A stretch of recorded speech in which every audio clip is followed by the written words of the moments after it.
नमस्कार, मंगला के चैनल में आप सबका स्वागत है। तो आज हम बनाएंगे हॉन्टर नेक वाला ब्लाउज, जो कि सिर्फ एक ही पैटर्न होगा। इसका अलग से कोई कॉलर वगैरह कुछ नहीं होगा।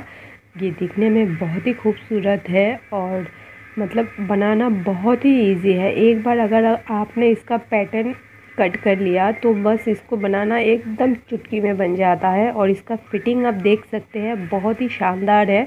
और ये मैं पहनी हुई हूँ, ये बहुत ढीला है, अभी बहुत ढीला है, लेकिन फिर भी आपको कहीं से भी नज़र नहीं आएगा कि ये ढीला है। मतलब इतना कंफर्टेबल है, बहुत ही सुंदर इसका फिटिंग है। तो चलिए हम इसका पैटर्न कट करेंगे। तो चलिए शुरू करते हैं। शुरू करने से पहले सिर्फ एक ही रिक्वेस्ट करना चाहूँगी, अगर मेरे वीडियो आप लोगों को अच्छा लगता है तो लाइक ज़रूर कीजिएगा। तो यहाँ पे देखिए, मैंने पैटर्न कट करने के लिए यहाँ पे 8 पेपर लिया है। और नीचे से जो है मैं पहले लेंथ का निशान लगाऊंगी, क्योंकि ऊपर से हमें और भी चाहिए होगा। जो कॉलर का स्केच है उसको बनाना है, तो इसीलिए हम नीचे से इसको ले रहे हैं। तो लेंथ यहाँ से मैं 15 इंच ले रही हूँ। और फिर यहाँ से जो है मैं शोल्डर ले रही हूँ। तो शोल्डर यहाँ पे 7.5 इंच है। शोल्डर को हमें पूरा ही रखना है, क्योंकि ये एकदम कॉलर जैसा बनेगा। और यहाँ से भी जो है मैं यहाँ पे 8 इंच पे निशान लगा रही हूँ। और साथ ही यहाँ पे मैं नीपू का निशान भी लगाऊंगी, जो कि 10 इंच पे है। और ये नीचे से जो है हमारा कमर बनेगा। तो ये जो हमने निशान लगाया है, पहले इन निशान को जो है मैं सीधा लाइन खींच लूँगी। इससे क्या है, आसान हो जाता है समझने में। तो इस तरह से जो है या इसको लाइन खींच लेनी है पहले। तो देखिए, इस तरह से मैं लाइन खींच लिया है मैंने। और इस पे मैं लिख लूँगी कौन सा लाइन क्या है। तो जैसे कि सबसे ऊपर ये हमारा शोल्डर का लाइन है, तो ये हमारा शोल्डर का लाइन है। फिर ये हमारा चेस्ट का लाइन है। और फिर ये वेस्ट का लाइन है। और ये है वेस्ट का लाइन है। तो इस तरह से ये पूरा हमारा ये आ गया है। अब यहाँ से हमने शोल्डर जितना लिया है, यहाँ से उतना हम यहाँ पे 7.5 इंच लगाएंगे। और फिर यहाँ पे चेस्ट का मेजर लेंगे। तो चेस्ट जितना भी मेरे हिसाब से मैं यहाँ पे 11 इंच ले रही हूँ। आप जब बनाएंगे आपके मेजरमेंट के अनुसार ही ये चीज़ बनाएंगे आप। फिर यहाँ पे मैं कमर ले रही हूँ। कमर यहाँ से मैं 10 इंच पे ले रही हूँ। और यहाँ से इसको भी थोड़ा सा बढ़ा देनी है।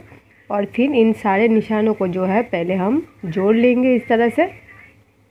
और ये जो आर्म होल का निशान है ना, इसको हमें क्या करना है, आधा इंच अंदर की तरफ लेना है, क्योंकि ये फ्रंट पार्ट है। तो इसलिए इसको आधा इंच अंदर की तरफ लेके और फिर इसको जो है इस तरह से लाइन खींचनी है। और फिर ऊपर से जो है हमें 1 इंच शोल्डर डाउन करनी है। 1 इंच अगर हम शोल्डर डाउन करेंगे तभी इसका फिटिंग्स जो है बहुत अच्छा आएगा। और यहाँ से 3 इंच लेना है, जितना हम लेते हैं उतना ही। और फिर इसको जो है इस तरह से शोल्डर डाउन कर देनी है। इस लाइन को भी हम इस तरह से सीधा खींच लेंगे। और फिर उसके बाद आर्म होल का गोलाई जो है वो हम लगाएंगे। तो उसके लिए यहाँ पे हम 1.5 इंच पे जो है हम निशान लगाएंगे इस तरह से। और फिर यहाँ पे जो है ये 1.5 इंच सिर्फ ये राउंड शेप देने के लिए है इस तरह से। अगर आप फ्री हैंड ऐसे दे सकते हैं या स्केल की मदद से दे सकते हैं तो आप यहाँ पे दे सकते हैं, आर्म होल वाला जो स्केल आता है उससे। तो इस तरह से बस हमें इसको राउंड शेप देनी है। अब यहाँ से जो है हम हमारा जो नीपू का जो लाइन है, इससे हम यहाँ पे बीच में से जो है हमने 4 इंच लिया है। और यहाँ से भी 4 इंच लेना है। फिर उसके बाद दोनों तरफ से 1-1 इंच लेना है इस तरह से। और फिर इस निशान से जो है हमें आधा इंच नीचे लेना है। जो हमारा नीपू का जो लाइन है, इससे हम आधा इंच नीचे लेना है। और फिर कमर के पास यहाँ पे हमें जो टैकिंग के लिए हमें कट करना है, यहाँ पे पहले हमने 1 इंच स्ट्रेट लाइन कट किए, मतलब निशान लगाया है। और फिर उसके बाद इसको इस तरह से जोड़ना है। अगर हम स्ट्रेट लाइन लगाते हैं तो इससे कमर का जो फिनिशिंग है वो बहुत अच्छी आती है, फिटिंग्स बहुत अच्छी आती है। फिर इस तरह से दोनों लाइन को जोड़ देना है। और इस साइड से जो है यहाँ पे थोड़ा हल्का सा कार्व शेप दे देना है इस तरह से। मैं एकदम हाथ से ही ऐसे लगा रही हूँ, आप चाहे तो स्केल की मदद से भी इस तरह से जो है कार्व शेप आप बना सकते हैं। और इस साइड पे जो सीधा है, सीधा ही इस तरह से ही रहेगा।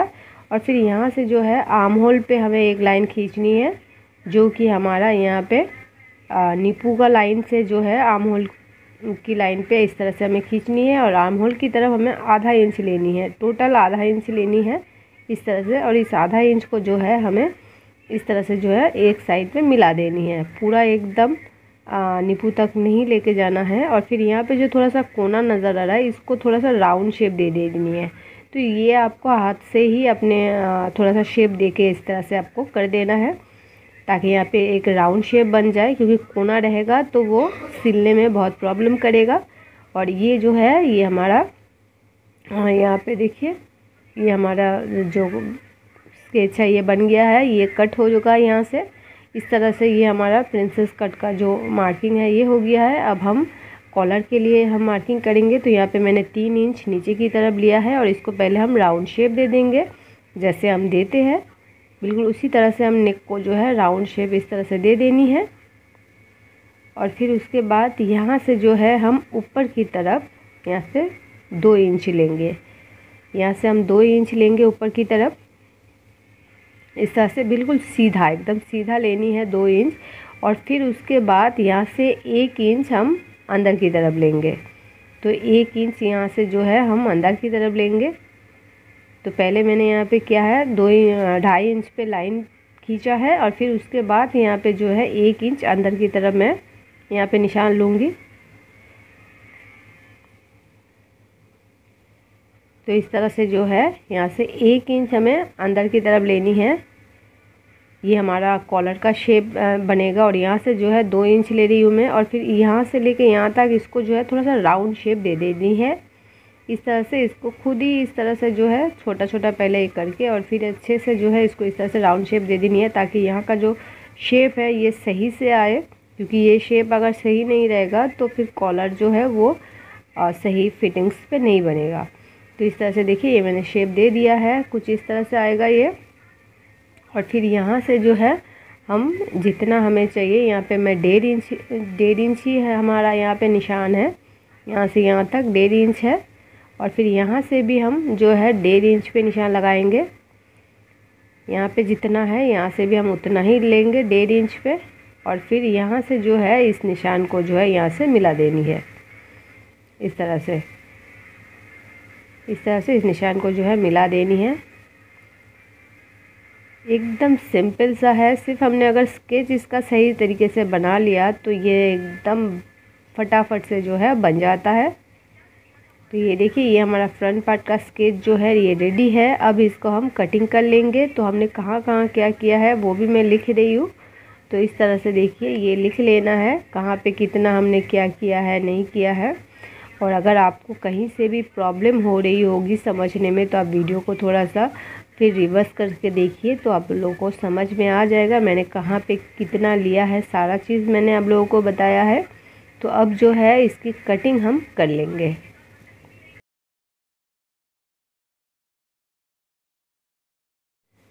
तो इसको हमने जो है कट कर लिया है। मैं यहाँ पे लिख लेती हूँ कि ये हमारा फ्रंट पार्ट है। तो इस तरह से यहाँ पे लिख लेना है। और फिर हम बैक पार्ट की कटिंग करेंगे। बैक पार्ट की कटिंग के लिए हम सेम उसी तरह से नीचे से जो है शुरुआत करेंगे। इस तरह से 15 इंच हमारा लेंथ आएगा। और फिर यहाँ से जो है हमारा आर्म होल आएगा। 8 इंच पे आर्म होल लेनी है, क्योंकि हम ऊपर से 1 इंच शोल्डर डाउन करेंगे। और ये हमारा नीपू का जो मेजर है वो है। और फिर इस लाइन को जो है सारे लाइन को हम पहले सीधा कर लेंगे। ये एकदम फटाफट से जो है बन जाता है, इसमें अलग कुछ नहीं है बैक पार्ट में। तो इस तरह से जो है सारे निशान को जो है इस तरह से मिला लेनी है। और फिर उसके बाद यहाँ से हम शोल्डर लेंगे 7.5 इंच पे, और यहाँ से भी हम 7.5 इंच एक बार लाइन खींच लेंगे। और फिर उसके बाद यहाँ से हम चेस्ट का मेजर लेंगे जो कि है 11 इंच पे, इस तरह से। और फिर हम कमर लेंगे, कमर आएगा हमारा 10.5 इंच पे, इस तरह से। और फिर इन लाइन को जो है हम पहले खींच लेंगे इस तरह से।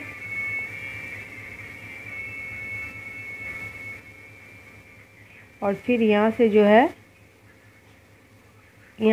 है मैं लिख लेती हूँ, ये चेस्ट का लाइन है, ये बोस्ट का लाइन है, ये शोल्डर है। तो इस तरह से ये हमारा जो लाइन है। अब जो है हम यहाँ पे 1.5 इंच लेंगे और यहाँ पे शोल्डर का जो आर्म होल का जो गोलाई है इसको हमें देनी है इस तरह से।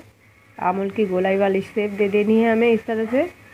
और फिर यहाँ ऊपर से हम 1 इंच शोल्डर डाउन करेंगे और फिर यहाँ से जो है हमें 3 इंच ही लेना है और फिर इसको जो है हम यहाँ से शोल्डर डाउन कर लेंगे इस तरह से। और फिर यहाँ से जो है हम सेम तरीके से जो है यहाँ पे 2 इंच ऊपर की तरफ लेंगे एकदम सीधा। और फिर यहाँ से भी जो है हम 2.5 इंच अंदर की तरफ लेंगे। यहाँ से जो है हम 2.5 इंच अंदर की तरफ लेंगे और उससे पहले यहाँ से जो है हम आधा इंच कम करके, यहाँ पे हमने 2 इंच लिया है तो यहाँ से हम 1.5 इंच लेंगे इस तरह से। यहाँ पे थोड़ा सा ये डाउन होगा और फिर यहाँ से जो है हम 2 इंच लेंगे और फिर इसको इस तरह से राउंड शेप देते हुए इसको मिला देनी है। तो इस तरह से हमारा जो हंटर नेक का जो स्केच है इस तरह से ये बन जाएगा। और ये स्लीवलेस है इसलिए हम इसका स्लीव्स जो है नहीं कट करेंगे। और अब हम इसका टैकिंग का जो निशान है वो लगाएंगे और यहाँ से जो है हम आधा इंच डाउन करेंगे और यहाँ से हमने 4.5 इंच लिया है क्योंकि ये हमारे पीछे की तरफ हम इसमें हुक लगाने वाले हैं। और यहाँ पे आधा इंच लिया है और फिर इसको जो है यहाँ से पूरा हमें इसको खींच लेनी है इस तरह से।